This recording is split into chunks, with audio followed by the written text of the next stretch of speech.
Welcome, everybody. My name is Sebastian Thuan. Happy 2024. It's my great pleasure and privilege to host this conversation by the most remarkable people in the field of AI at Wiley on the topic of generative AI. Is generative AI a savior or a saboteur of the digital workplace? Is it something you ought to love, to hate, or both? In the next, whatever, 60 minutes, hopefully, Ed will give you some insights here. Just in the way of introduction, I'll start with myself before I hand over to Ed. I'm a former professor at Stanford University, where I started the Artificial Intelligence Lab. I founded Google X, with it Waymo, the leading AI-driven self-driving car company, Google Brain, which is the majority of Google's effort behind Gemini and Bard and other models, and a few other things. And also Udacity, which is the world's leading learning platform for artificial intelligence, active in many, many countries, Egypt, Middle East, and so on, but also many corporations bringing the latest and best of AI to our customers, to the learning population in the world. Ed is one of our best instructors ever lived. And I'm going to hand over to Ed for your own self-introduction, and then we're going to dive in. Ed. Well, thank you, Sebastian, for that very generous introduction. And I'm thrilled to be here. I'm Ed Wiley. I've created the Generative AI for Business Leaders course for Udacity, and several years ago created Data Science for Business Leaders course, and have enjoyed my work with Udacity. I'm a strong supporter.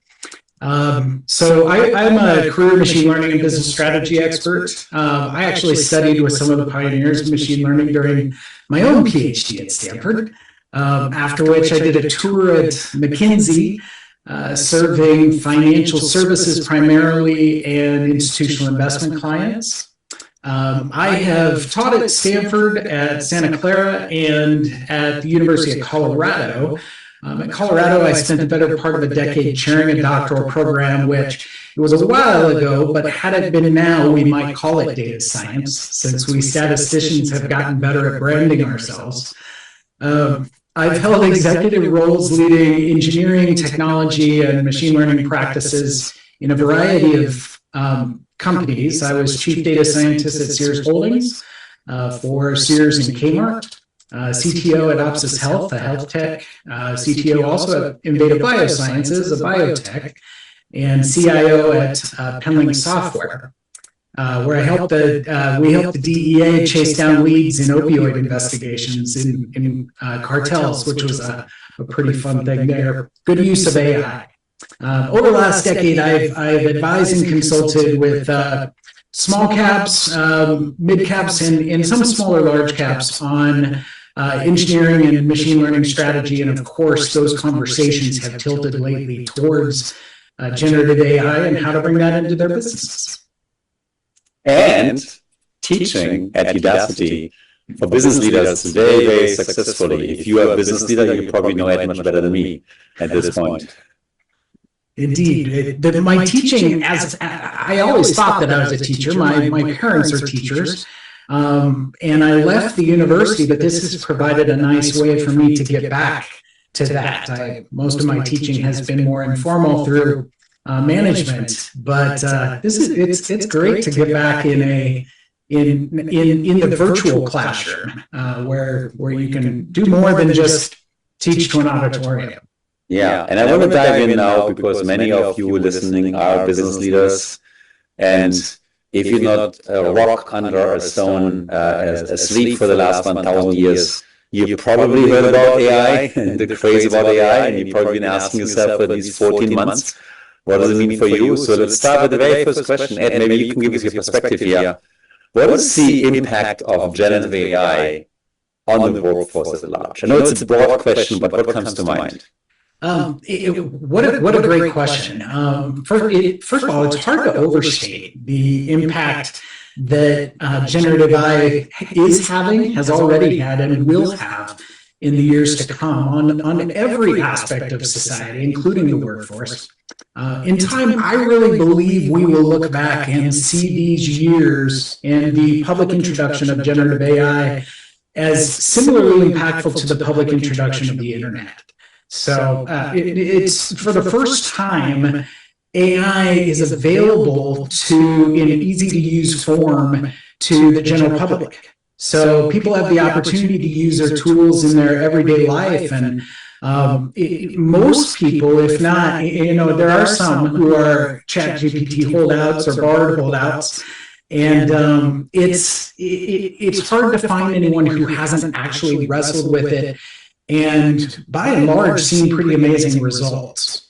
So because of that, you have people and customers and employees, their expectations of businesses, they're a lot higher now. I really think that this year is going to see, for any business with a digital presence, I think is going to have some sort of conversational agent. It's probably going to become table stakes for that to happen. So let's dive in. Let's what specific jobs are going to fall the first year? Tell me. Well, I don't know that the jobs will fall. I'm a holdout. I really believe that AI enables, but innovation really takes place by the human. But there are certainly roles that are impacted right now. I mean, you see efficiency and productivity gains in software engineers. What's remarkable is those productivity gains. We used to talk about an implementation dip. So you implement a new ERP or you implement a new technology, and it takes a while people learn it, and then the productivity comes after that. I don't really see that. I see software engineers using paired programming, AI paired programmers or coding assistants, and that impact comes nearly immediately, instantaneously. Similar with customer service is going to be another area that has major impact. They're gonna you see immediate gains there. I think there's a study out of the GSB at Stanford just recently that detailed productivity impacts in month 0. So it's just pretty remarkable. We've never seen anything like that. Yeah, let's dive into this one, because I mean, it feels like software engineering was a very safe job. People made a lot of money. And now all of a sudden, you see this massive impact on software engineering that like AI paired programming all of a sudden drives up productivity. What's it going to do to the job world? It's going to make more software engineers necessary or fewer? What's your best guess? I don't think it's going to knock. I think it's going to amplify the differences between the creative aspect of software engineering. I think that's still hard to get at. The people who go into software engineering, they want to solve problems, right? And here's a tool that helps them solve problems quicker. But unless you basically have been going to the internet and trying to find, you're looking up how to do every single function that you're writing. How do you do this? How do you do that? I don't think others are. I think those people are at risk, but they were at risk anyway. So let's dive. I want to dive into this because it's a good example, and I'm a software engineer, so I could be threatened. Before the steam engine, before I don't know, irrigation and modern irrigation or nitrogen fertilization, 90% of people work in farming, and then they made farmers effectively 100% or 100 times more effective. That the farmer today can make food for 400 people, and we're now in a world where about 2% work in farming. When we make software engineers so much more effective, let's say we make them 100% effective, will this then reduce into the fewer software engineers necessary, or will the very abundance of incredible productivity lead to an increased use of software engineers? I think you're going to see a broadening of what software can do. I mean, what was it? Was it Andreessen who said software is going to eat the world? It may just eat the world faster. But here's an interesting thing that I've observed, Sebastian, and that's that in businesses, so you've got these teams that all of a sudden are more productive, right? A business leader, and in fact, leaders at every level, from the CTO, CEO, all the way down to the directors, all the way down to the Scrum managers, need to think about, well, how do I harness that productivity? Right? So if my team is used to, in a 2-week sprint, achieving 200 story points, and now we've got a tool that gives 25% productivity bump on that, all of a sudden I've got 250 story points possible by my team. But there's a limit to how complex you can make a sprint. You know, as you try to do more in a sprint, it's not linear. So at what point do you take people from that team and release them and redeploy them to the other really cool things that were kind of frontier projects before? How do you actually harness and release that productivity? That's something that the Scrum manager needs to think about, the managers and directors need to think about.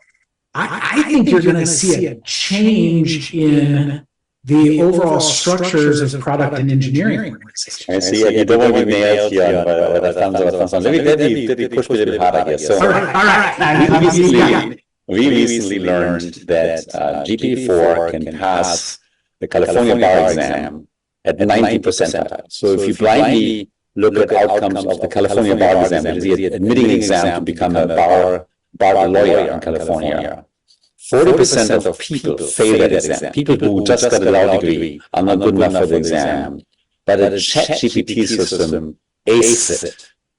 Like, what does it tell us to the future professional of law? It's a great question. If I was an attorney, I think I would be pretty nervous.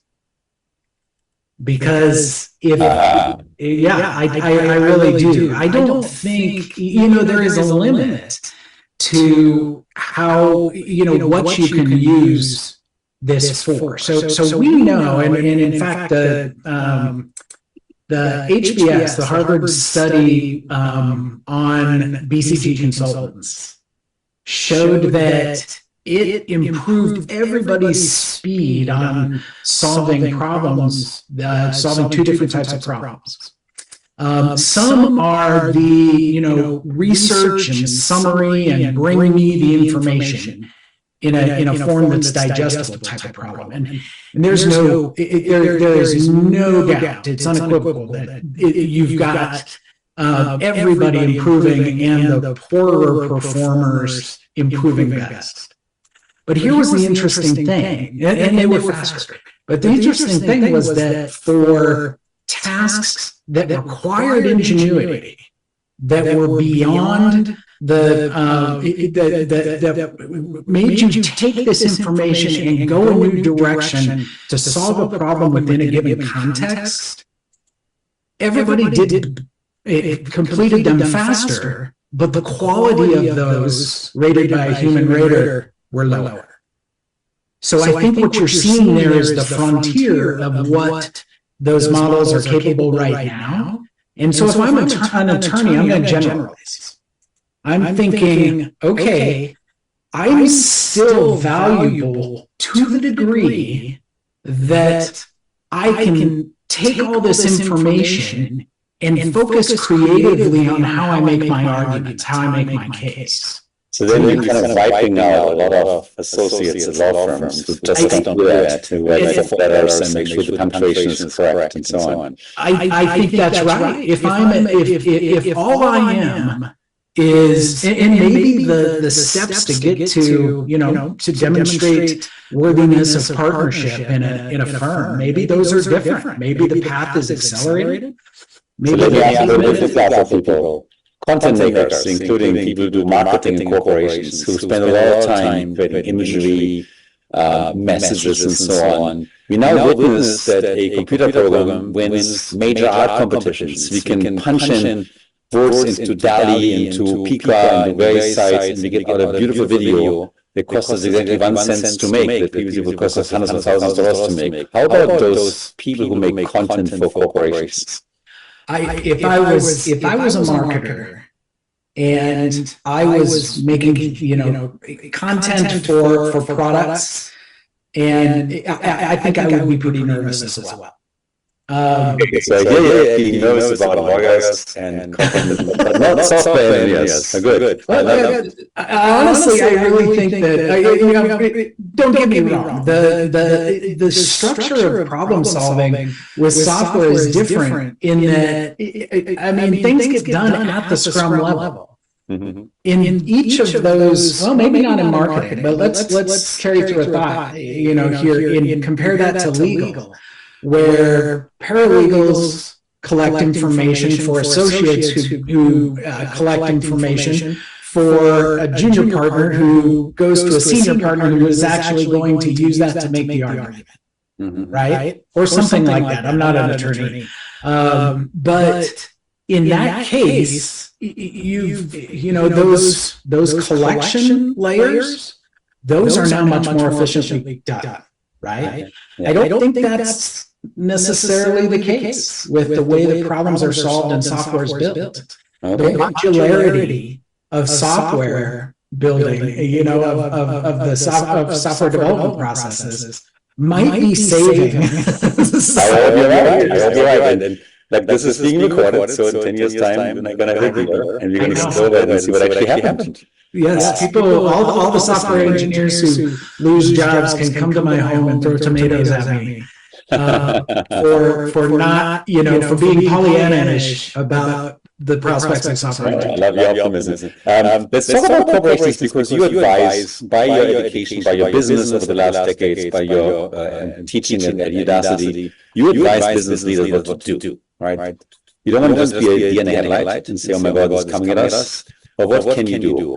And upskilling is an important factor of it, learning new skills. What is a good strategy for any CEO or any leading business person to adopt in this uncertain age? It's a great question. I think a lot about that because, as I said at the beginning, at my heart, I'm a teacher. So how do you bring those skills to your people? What you don't do is what I see a fair amount of the time, which is if you provide it, they will upskill type of strategy, right? It's not enough just to provide the resources. You need to put in place structures within your organization such that there are incentives to upskill. There is gamification around that. So you make it a contest, you bring in a culture of this new technology. And I really do believe that Gen AI is different than other technologies, in part because of how widely applicable the tool is. And so what an organization needs to do is think, okay, how do we become an AI-centric organization? What strategies we need to say you're a CEO and you have a sales force, you have a marketing team, you have an engineering team, you have a compliance team, you have a legal team, you have a finance team. Where should you start? What should you do? Well, I think that there are, what you do is you plant seeds in all of those, because like it or not, everybody's already using it. So it can either be a shadow technology that you don't have any control over, or you can embrace it, partner with some providers, and provide a formal, acceptable way to use it. But what you do is you find those people, and you know who they are, Sebastian. Everybody already knows who they are. Who are those people in each one of those functions who's championing it, who's already excited about it, saying, who's visionary enough to say, we could be XYZ if we all were doing this. And so let me give you an concrete example. I recently took a good friend who did in Silicon Valley, who started a company in the tech space. And he told me, look, in marketing, the last decades, we've all been drilled that the marketing department has to have a single message that came from the time of broadcast radio or Super Bowl ads, where you get one ad to reach 100 million people. And that message be the best for those 100 million people. And now we live in a world where, thanks to Facebook and AI, we can get 100,000 messages. We can make 1 million messages. We can make 100 million messages tailored towards people.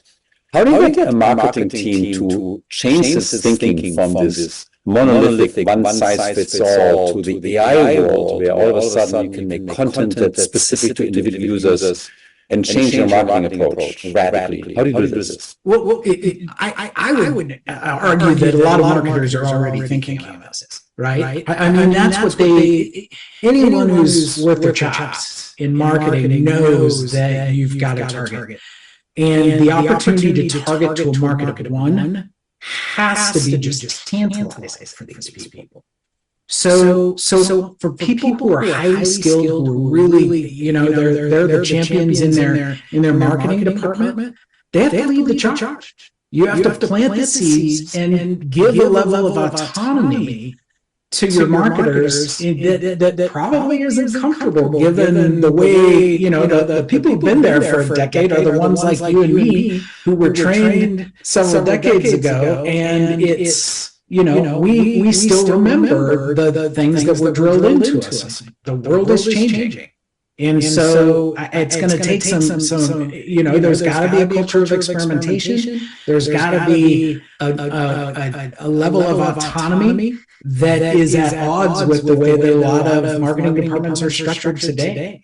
So I think it's structural, but what you do is you plant the seeds. And I can see, if I was a director, again, I know who those people are because they're the ones who stick their hands up in the meetings. And so you start with them. What role do you think Udacity should play in this at all? Just curious, because you're teaching Udacity. Yeah, so I would love, and I see this in part because what I love about Udacity, and of course I'm a supporter, so am I. Yeah, I imagine you probably are too. But what I really love about it is, for me, when I was creating this course, I always had the business leader functional head in mind. So not only I'm going to give you the skills, and then it's up to you to figure out how to use it in your finance org, in your marketing org. That's not the way the courses are structured. In my course, we gave examples of how do you do this in marketing? How do you do this in finance? How do you do it in legal? How do you do it in HR? And then the end of the course is now go do it. You've just been charged with leading generative AI, bringing it into the organization. What's your 100-day plan? And so what Udacity is doing is it's not just giving you the tools and saying, hey, good luck when you go try to apply these. It's actually getting in there to the day-to-day of what you have to do, in this case, in my course, as a business leader. So that's I know this because I see the courses coming out. There's strategic thought around what is it that people who are wrestling with the day-to-day of this will need to do, and how can we be, a Kindle impaired programmer? How can we be right there shepherding that process? Yeah. Tell me, I mean, obviously, I should say to everybody listening here, these courses are amazing. Tell me a bit about successful case studies. What company would you point and say that company really got it and did a good job? What large company, not just a small company? Yeah. Well, so here's I'm working with a company right now, and I can't say what this company is, who it is, but it is it's a $6 billion annual company, 6, 7, 5, somewhere in there. And they are embracing generative AI at all levels. They're bringing it in, identifying those champions, and then building a council of champions around that. They've got their managers figuring out how to solve the additional productivity problem. They've got their directors thinking with the VPs about how do we restructure the entire org and what tools can we bring in? And their C-level folks are talking about, well, okay, what do we do to, this is only stage one. How do we bring it in stage two? But everybody's talking about it. And it's key to the strategic conversations that are going on in the C-suite. And you can't name them. I can't name them. Not even my friends here. No one's listening. No, I know there's nobody listening to this. And yeah. So it's hard to be named. I know, and I will, that may be at some point, but I don't have that authorization. Do you see a shift in the big top 10, top 50 companies? Like IBM for a long time has been like touting itself as the AI company. But somehow IBM is not on the list of the companies we talk about on a daily basis, whereas OpenAI is. We see big companies, small companies go, who's going to be the leader in the field in the future? Well, I'll give you an example. One did come to mind, and I think they're leading in a big way, and that's Adobe. So they have done two things. They've been quick to integrate it into their product because they know there's a demand out there, and they've been smart to integrate it in a way that the image capability there competes with the Dallys and the Midjourneys, everybody out there. And so their capabilities are really solid. But they also are, they're drinking their own wine. They are bringing in and they're into the different parts of their organization. So their marketers are using their tools, of course. Their software engineers are embracing it. So I see that as a really good example. And they are allowed by the absolute gold standard of AI and design, Figma. Yeah. Interesting moments in history here in Silicon Valley. But that's a good example. I agree. And there's other examples as well. Here's another example, and that's Getty. So you wouldn't necessarily think about Getty, but what have they done? They've leveraged their biggest strength, which is they have a repository of images that they own. So they don't have to worry about getting sued by the New York Times as some big AI companies have to worry about right now. They have image generation where if you're a member or if you're a subscriber, if you are a customer of theirs, you don't have to worry about the licensing deal. Because those are nuts that still have to be, cracked open and figured out how to solve. And that's big, and it could get ugly in terms of the ownership question. I love to have your opinion on this one, Ed, and you feel free to take the fifth here. There's been claims that AI companies feed their models on copyrighted own data and then use the data in pursuit of their own business. There's been the first generation of lawsuits now that are being filed against those companies. Where do you come down? Is this something where it should just be fair use and like reading someone else's article allows you to utilize what you learn from it? Or should it be attributed and eventually be paid? It's a great question. So I'm not a zealot in either camp.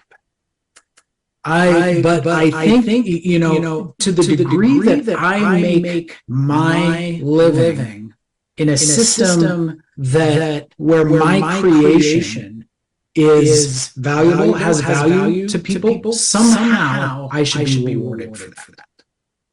So that's a clear statement. That's a good and clear statement. Yeah. So but then let's turn it back into the people you advise and teach, the business leaders. If I'm a business leader and I use one of your systems for my gain, and all of a sudden I transform my business, and it's been found that the system I use, whether it's open source or whether it's licensed from a closed source company, has been using other people's copyright information to do that.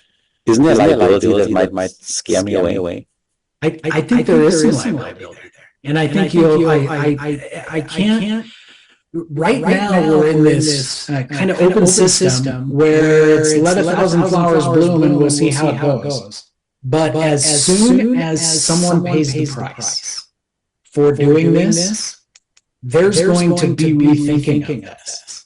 And the ones who are able to credibly claim that they have, I don't think, again, Pollyanna-ish is probably thinking that there's these large language models, for example, that have terabytes of training data, that there's not a single image in there that is copyrighted, that holds copyrights at some point.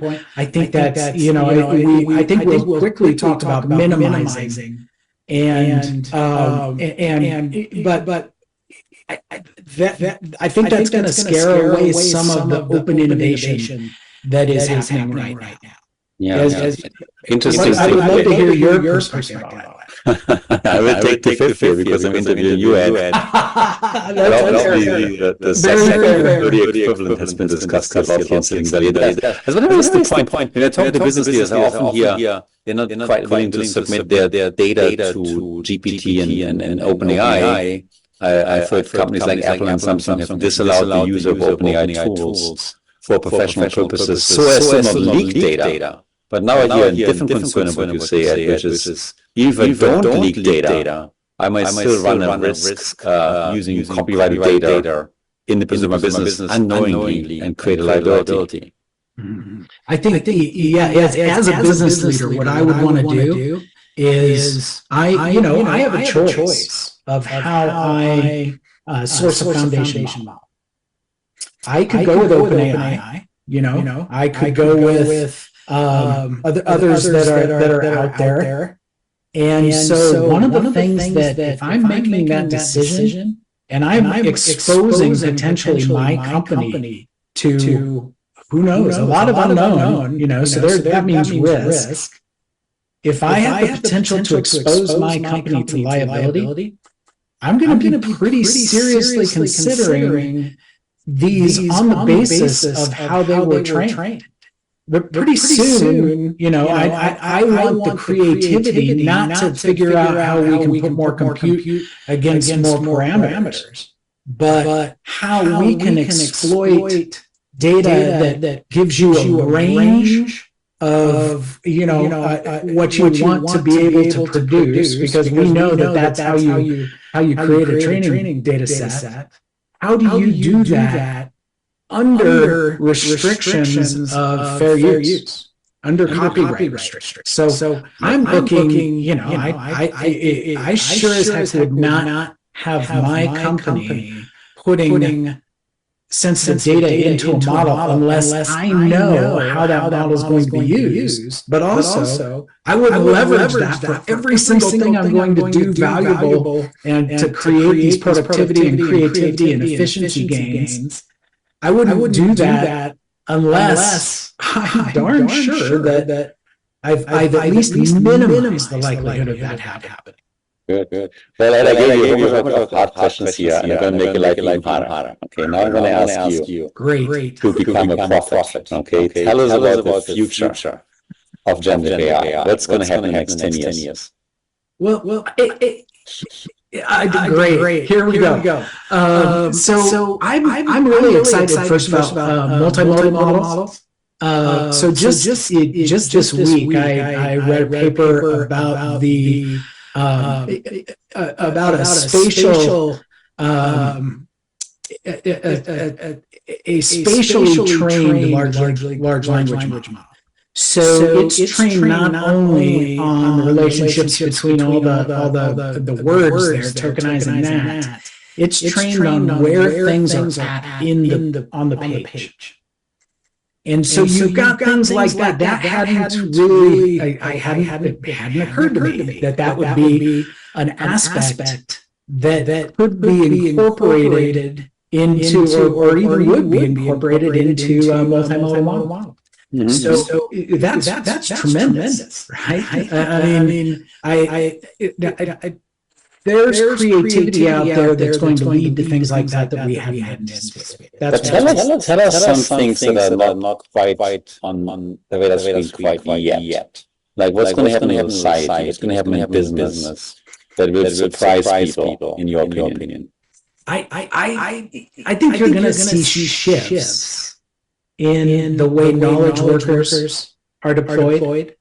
Some industries are going to be transformed. And the leaders are going to be the ones who are already embracing it right now. And everybody else is going to be catching up because you really are putting power behind. It's like we've been using manual tools, and all of a sudden, we've been creating houses by hammering nails into the framing, and all of a sudden you've got a pneumatic gun that you're going to take here. I mean, the ones who haven't gotten the pneumatic gun yet are they're going to have a hard time catching up and competing. So do you believe in AGI, in artificial general intelligence? I don't. I knew you were going to nail me on this question. Is humanity going to go extinct? No, that's what I'm saying. Do you believe in AGI? No, AGI. I know. I don't. You don't think you're going to reach the point where AI systems will surpass what normal people can do? Well, I think that they will surpass what normal people. They're already surpassing what normal people can do in terms of collecting information and some rote things. But I think there's a spark that it has to do with what is possible from the human brain. That no matter how big our training sets, no matter how much compute we go by to put in, no matter how many parameters into these models, how many trillions of parameters in the model, I don't think you can compete at the end of the day. You're a model speciesist. I am a speciesist. I think I am. Although I have a very tender heart towards other species. Those that you plug into the wall, my heart doesn't quite extend to those yet. But cows and pigs and so on. I love cows and pigs. Okay. I was a farmer. I grew up as a farm kid. Interesting. So you'll say, if you just summarize here, while these advances are real and they're going to transform every job, there'll be some element of creativity that's going to be so unique to people that they will avail and use these tools to be more creative in total. I think that's right. I can't see me looking at, in whatever form, an AGI and thinking that at some total, there's not something unique about me that surpasses what that is able to do. And let me throw some other thing at you just for the fun of it. How about deepfakes? How about this new world in which you can make a video that's so incredibly believable that we would convict someone to death row based on that evidence? Yeah, it terrifies me. It terrifies me. It does. Not because they are going to be so compelling that there will be no way to understand. It's that my terror comes more about the bar that society holds for trusting information that they get already. I mean, misinformation, disinformation is already taking hold. We don't need deep fakes to foment revolutions, to foment, trust in ideologues. And so deep fakes are just going to put fuel on that fire. With deep fakes and deep false information like corrupt our democratic system, our election system, even our commerce system. At the risk of, I'm probably end up revealing where I stand on a lot of things here, but I think there is that those systems are at risk. So do you think it's time for regulations? Absolutely. And what should these regulations say? Let me go ahead and write them instead of these smart politicians who are writing them right now. That's a tough one. There's got to be some regard for how these models are created and how they're used. that I mean, humans. I just said that humans are more creative than machines. So I gotta think that out there now getting there won't be easy, but out there there's some way to optimize, not perfect, but optimize the trade-off between the innovation that's possible and the harm that's possible. I mean, we already do that, right? There's other industries that have regulations, and they're not perfect, but they're there. You know, absent any regulation, I think we're in a really scary world. But we're Let me ask the following question. China is regulating AI. Europe is in the process of regulating AI. Is America falling behind, or is America doing the right thing? I think we're taking. I do think we are. I think we need to be more active. Absolutely. So yeah, I do. I like what Europe did with data privacy. What happened?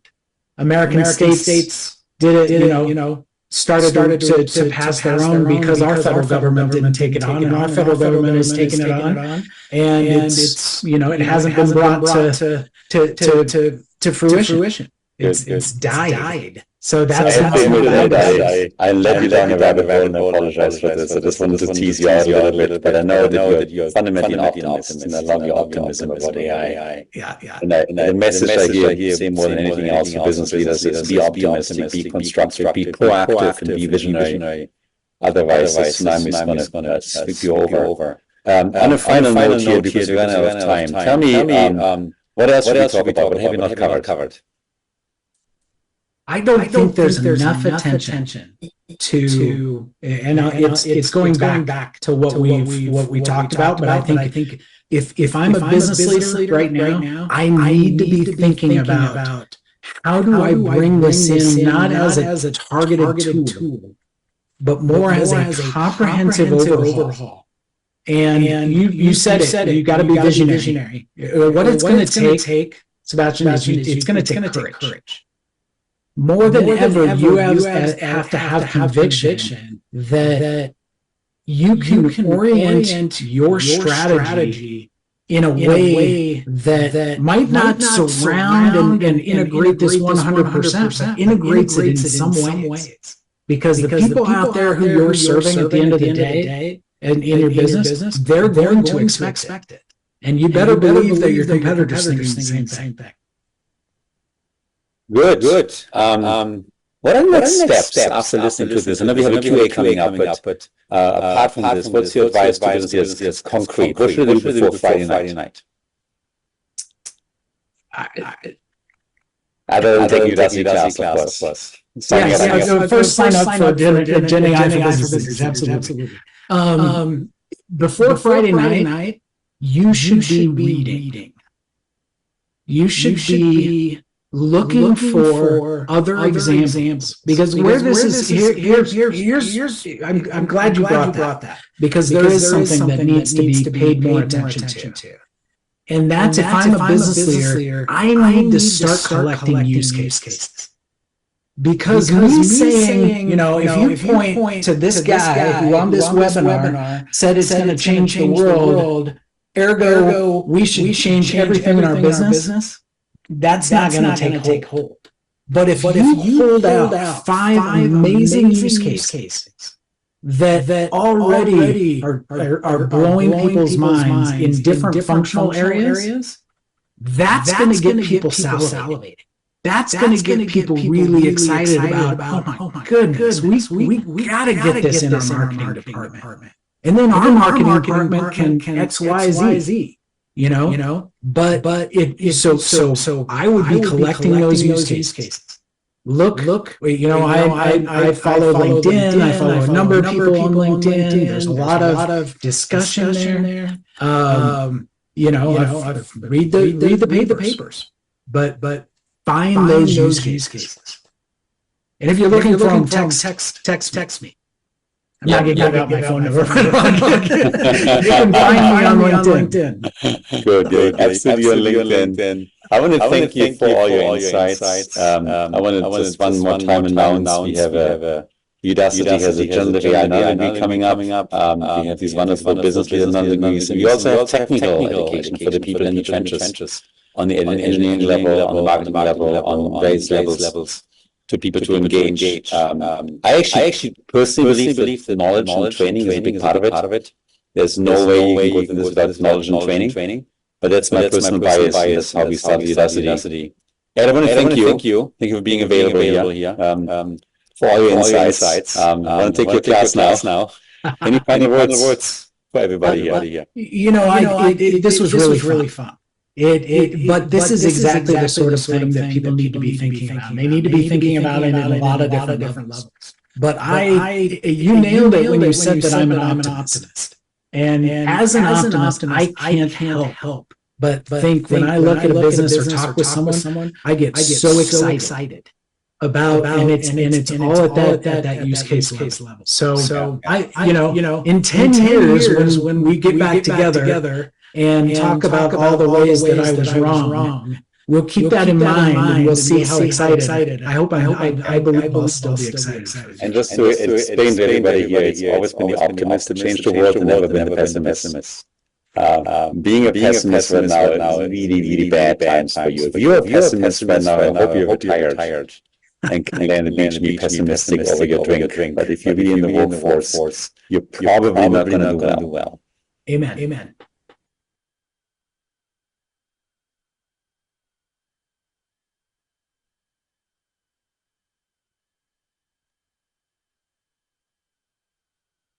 All right. That was a fun session, Ed. It was so great to hear all your perspectives. Indeed, it was. I had a lot of fun. You're a great interrogator. I managed use the AI to change my background. I apologize for that. But let's dive in. There's a lot of questions. Do you want to start, Ed? Sure. Should I read one to you? Sure, let's do that. Okay, Anna Zutzka-Grozny asks the question: if you, Ed, were to draw a projection of adoption for generative AI over the next 3 years, what will be the main inflection points and when? That's a deep question. Yeah, it really is. In terms of industry adoption, I don't think of it as a line where we inflect. So let me invoke a different framework. Think of it as a matrix. So you have different industries. You have different job roles within those industries.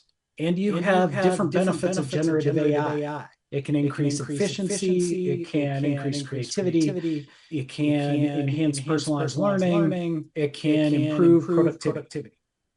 So eventually, I think there's a world where we start filling out those intersections of an industry, a role, and a way that a benefit of generative AI in terms of use case. This is the way you get efficiency as a product engineer in the manufacturing world. And so good. We have about 65 questions in 11 minutes. So I'm going to push you a little bit faster. Okay. Speed question. Gordon Fuller. Do you believe that businesses will focus on internal career mobility versus resource actions as they leverage AI and see role skills becoming redundant? What are business going to do as roles and skills are become redundant? Right. I actually think that roles are not going to become redundant, but aspects of roles will become. So Gen AI is really good at the rote things. So the aspects of a job will go away and greater creativity will be there, but there will undoubtedly be changes in organizations. And if you have productivity gains, you can either redeploy those into some more innovation, or you can take those as efficiencies, which is a nice way of saying headcount reductions. I think we've seen some headcount reductions recently that were attributed to generative AI. I think those headcount reductions recently were also attributable, even if not said, to overhiring post-pandemic. So it may be taking the fall for some of that, but undoubtedly businesses will do that. Which ones will come out ahead? I think the more you upskill and reskill instead of contract and then expand and contract and expand according to the weather, I think you're more likely to retain the expertise that makes the people in your business unique and provide that value add on top of generative AI.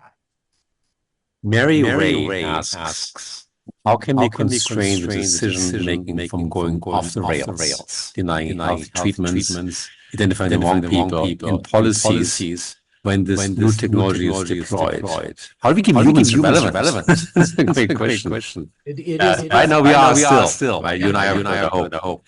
We can't use AI to replace human decisions, Mary Ray's statement.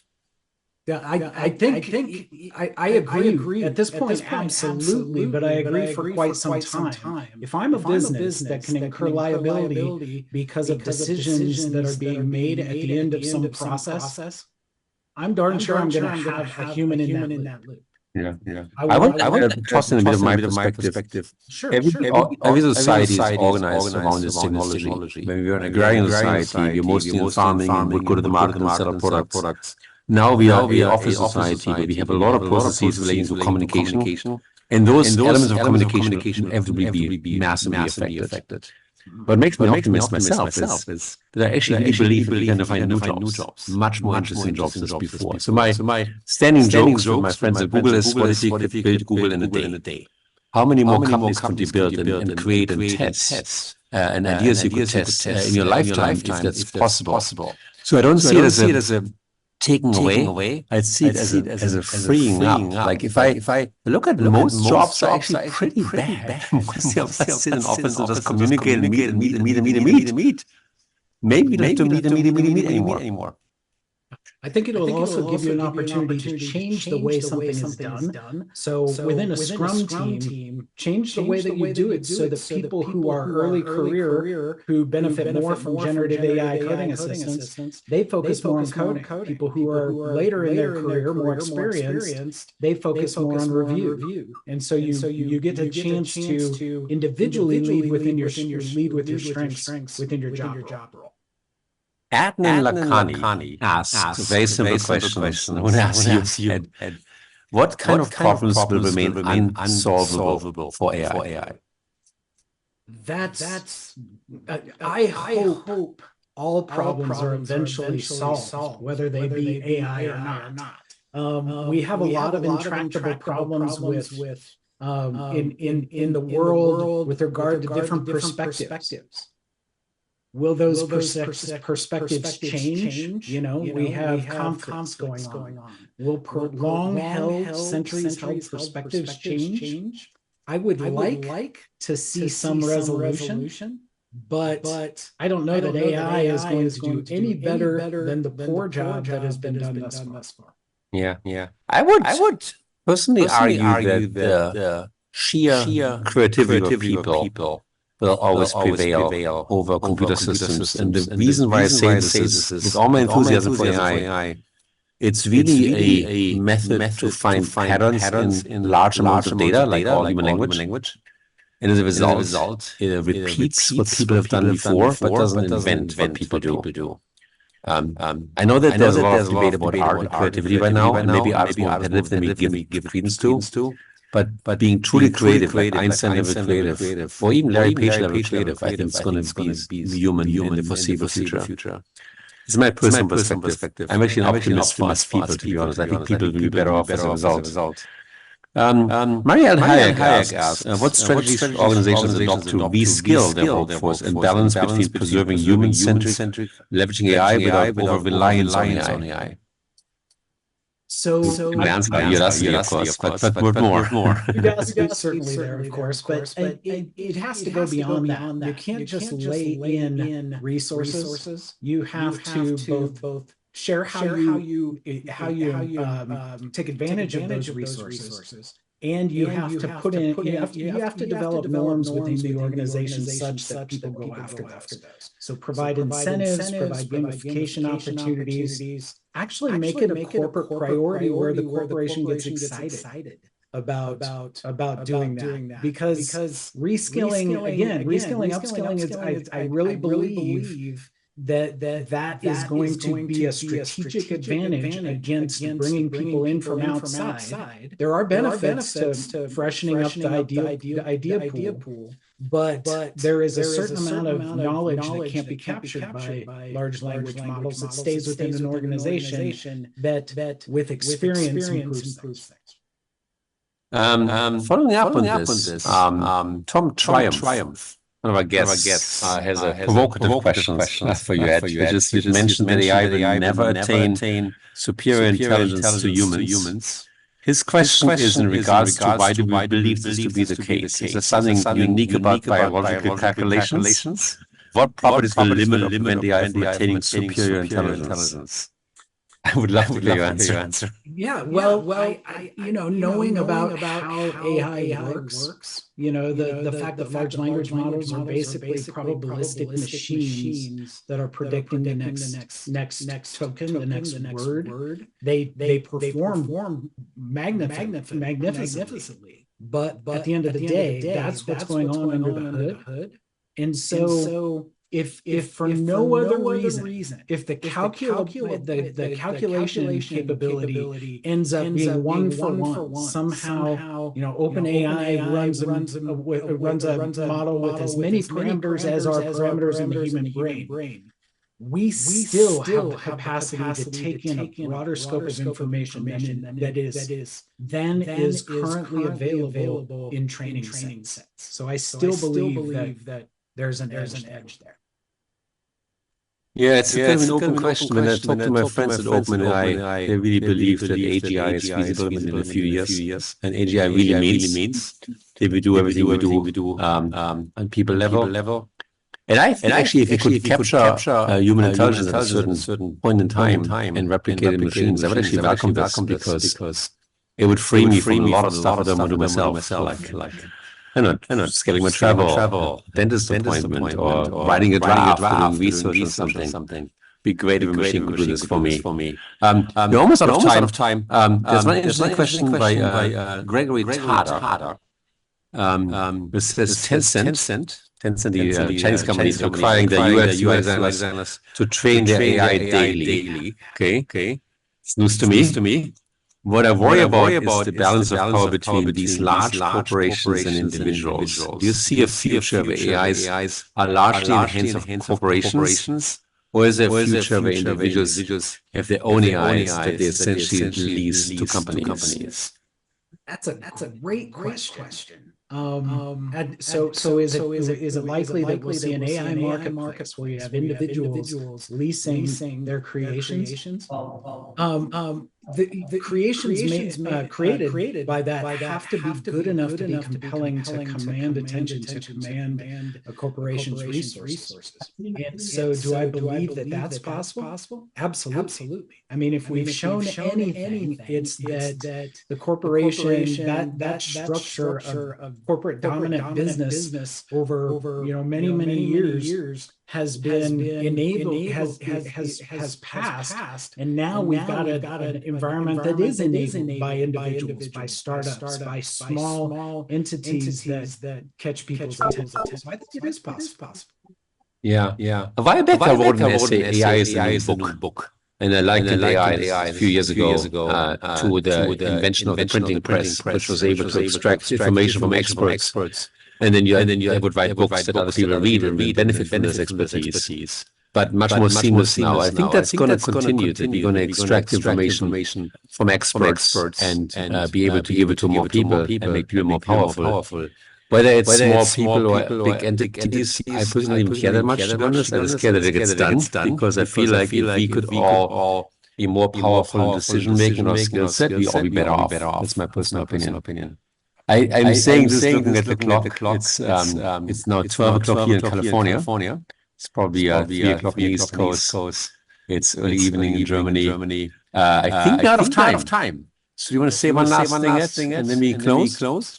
More than anything, thank you, and thank the audience. I think what is going to drive this is a combination of enthusiasm and an idea of the art of the possible. So try to find use cases, learn about use cases, get excited about use cases, and run your narratives in your businesses on what is possible with this at a tangible level so that people understand. Yeah. And I just want to thank everybody here. I want to thank the Udacity team for making this possible. I want to thank Ed for being here, so patient with us and sharing his insights. Obviously, now that he's given us all his insights, he's less useful to the world because we can just replicate it. That's a good thing. And I want to thank the audience. You, whatever 800 people at the peak listening to us. I hope you leave this room inspired. I know it's scary to think about what's going to happen, but it's also exciting. I think it's an exciting time to live, an exciting time to be alive. Just be happy you're not alive, say 500 years ago, when none of this existed. And the world, at the time of your death, at age 35, was exactly the same, the world you picked up when you were born. Now it's different, things are moving fast. We are by any practical metric in a singularity right now. Let's get admitted. We don't know what the other side can look like. You can speculate, but most of all, we can bring our values to make the world a better place with this technology. Thanks, everybody.